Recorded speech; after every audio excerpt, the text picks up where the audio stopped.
Welcome to the Phillips Harvey Group Podcast.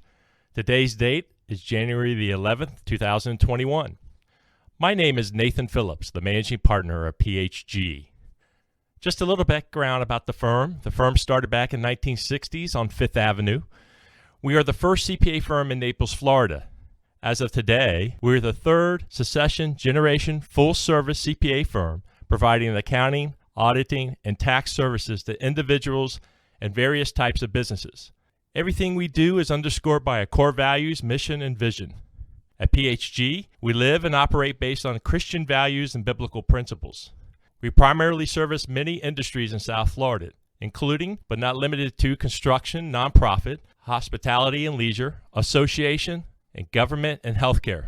Today, I am honored and pleased to introduce our 13th partner since the firm inception in the 1960s. Stephanie J. Feldman, CPA, a hometown girl, joined the firm back in July 2004. Welcome, Stephanie. Thanks, Nathan. Excited to be here. Well, today we'd like to introduce Stephanie to the PHG family, and we're going to talk about her and various aspects of her life. So share a little bit about yourself, family, your marriage, and hobbies, etc. Yes, as you alluded, I am a Naples native. I moved away after high school just to Boca Raton for my undergrad degree, where I met my husband. We moved back and I went to FGCU for my master's in international tax. We've been married just coming on 18 years now. We have two great kids, two girls that are in elementary and middle school at Collier County Schools, and a little 1.5-year-old golden doodle. So we stay very busy doing girl activities and swimming and horseback riding and puppy things.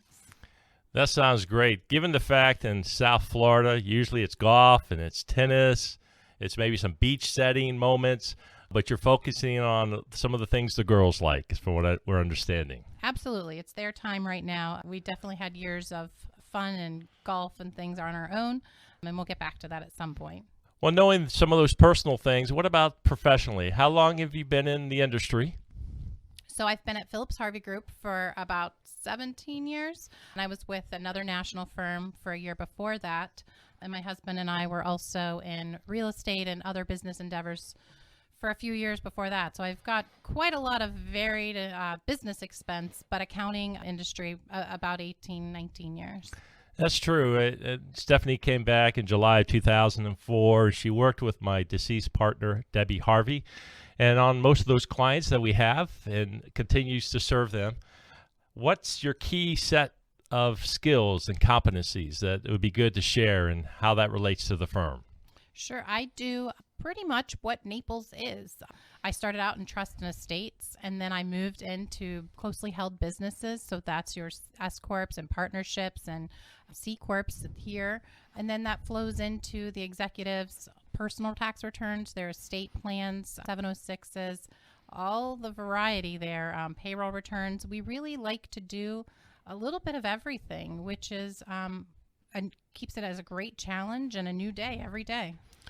Well, especially as we've experienced the new law coming from Washington, D.C. in regards to the CARES Act and the relief bill and a lot of those provisions that we'll be talking about in another podcast. But those have brought some new things and challenges into the business as well as the individuals. Now, being a partner, what's your overall leadership style that we should expect here in the firm and how you're going to work so our clients will know how that works for them as well for the firm overall? Sure. We have a great team. I mean, I wouldn't have been here for 17 years if we didn't. So that's the first thing, is we already had a great team.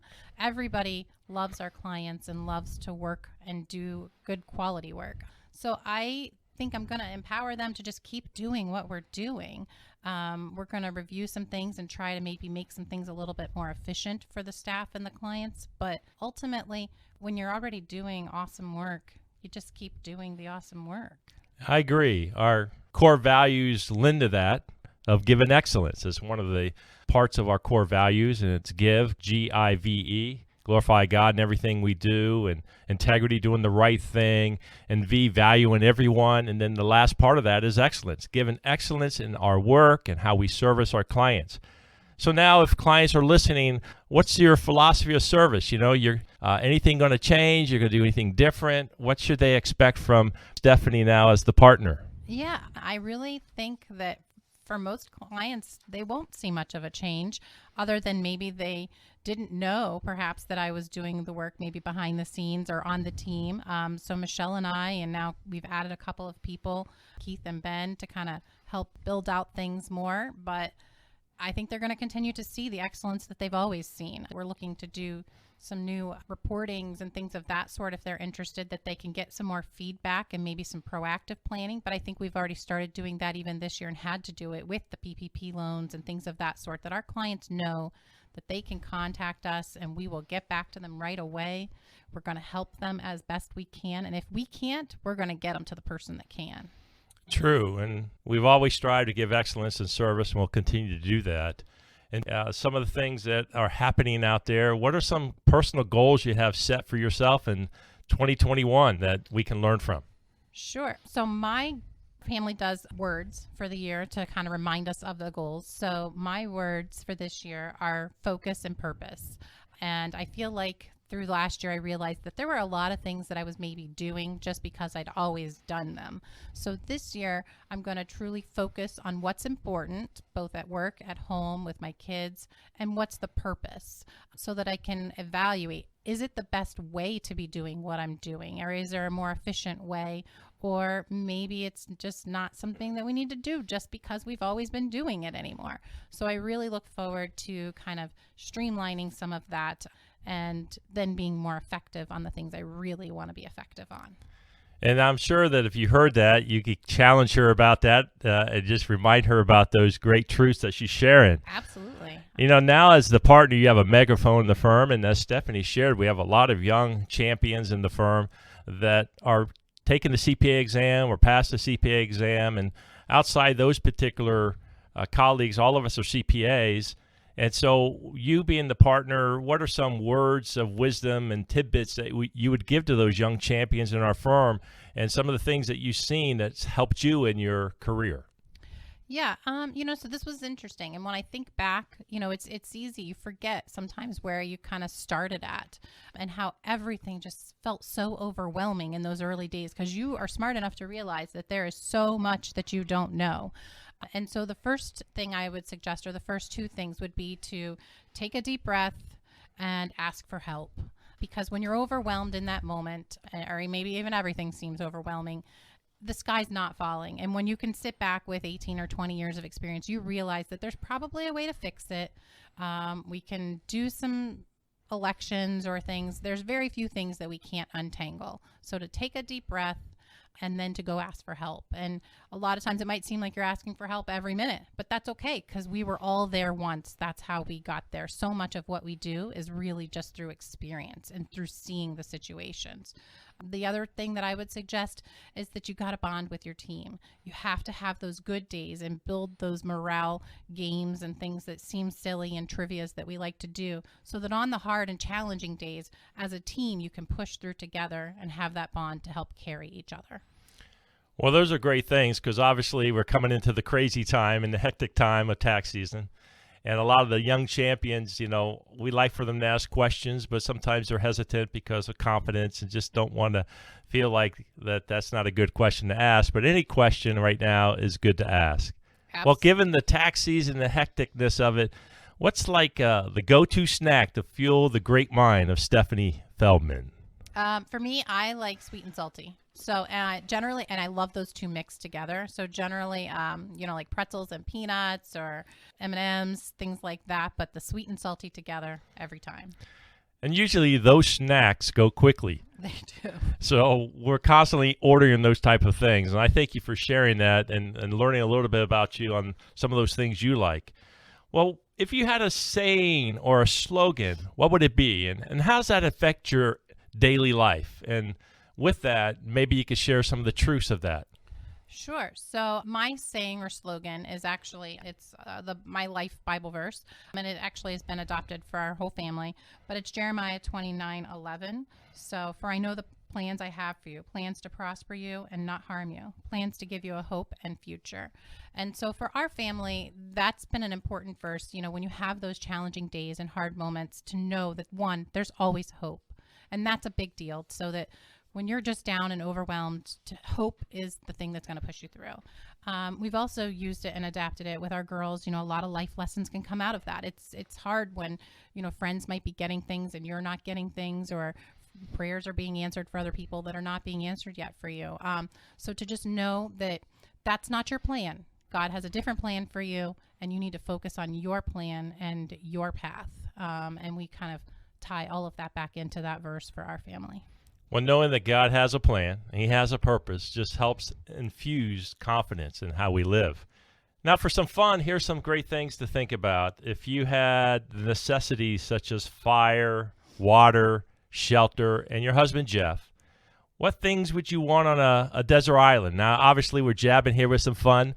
Yeah. So what would you give out there to the audience and let them say, well, if I was on a desert island, what would be those three essentials that you say, even though we do have fire and water, shelter, and obviously your husband, Jeff? So I would bring a solar-powered e-reader or a Kindle because I like to read, so that's how I'm going to pass the time. I would bring a solar-powered flashlight because I do not really like the dark. I still tend to have a nightlight on when I go places I don't know. And then board games. We're a big board game family, so we like to sit around and just kind of play games and things. So if we have board games or a deck of cards, we'll be pretty good.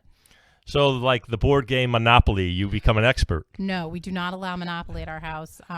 There's way too much fighting with Monopoly. That is the only board game that is outlawed. So out of all the games I picked, that one's just prohibited. I know, it is. Yes, no, we've had the kids end up crying. Somebody's in jail. It never ends well. So Uno's a winner. Uno is a winner. We love Uno. We like word games, so we're a big Scrabble family. Pictionary has become a favorite recently, but definitely not Monopoly.